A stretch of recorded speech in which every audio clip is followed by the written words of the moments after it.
the saddest thing that could happen to anyone is when you're ready to settle, when you realize that you and your partner are not medically compatible.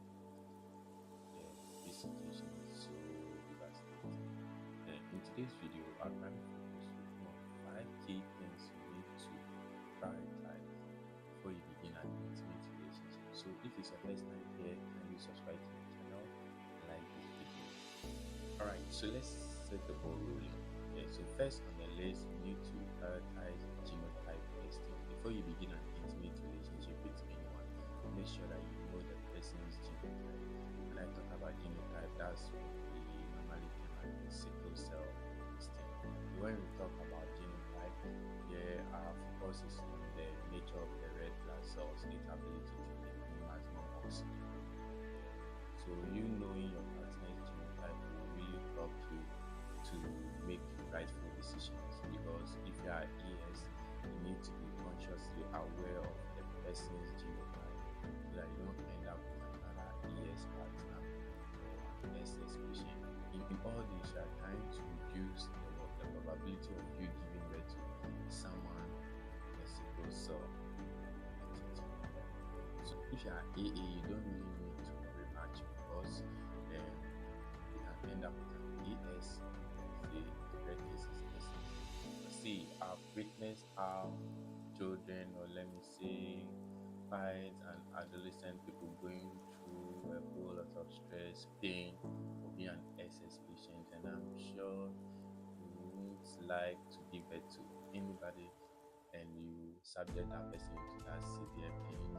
Alright, so next on the list is blood group testing. This isn't really much of a worry, because most times, irrespective of blood groups, it's not really much of a worry. However, in cases of when you are O negative, normally during the time of conception, and if your partner is maybe O positive or any of the blood group aside O negative, and during the first conception, you might give birth, or you will give birth, let me put it out. After the first conception, the body develops this kind of antibodies that in the subsequent pregnancies, it sees the fetus as in a foreign material or a foreign substance, and it begins to attack it. So normally it may lead to multiple miscarriages. So you getting to know of your partner's blood group will eventually save you the time and also the energy. Also make sure like you are really prepared for what's ahead. The good news is we have drugs, and let me say, very good therapeutic drugs that can help prevent or reduce the chance of what subsequent miscarriages. Right. So third on the list is STI testing, that's sexual transmitted infections or disease testing. And as much as you trust your partner or anything, I believe you need to have these things checked. You need to check them medically if they are not carrying any incurable diseases. That's it. I always tell my friends, if you can't abstain from sex, the best thing that you can do is protecting, because see, people can lie, or you can't know everyone with you.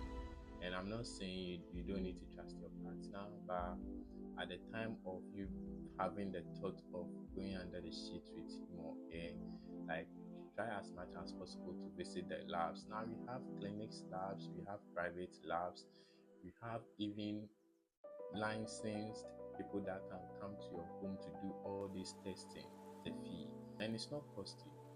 Get it? Yeah. So anytime you begin to have that kind of thoughts, make sure that you have all these things checked, because some of these diseases are incurable and are sexually transmitted.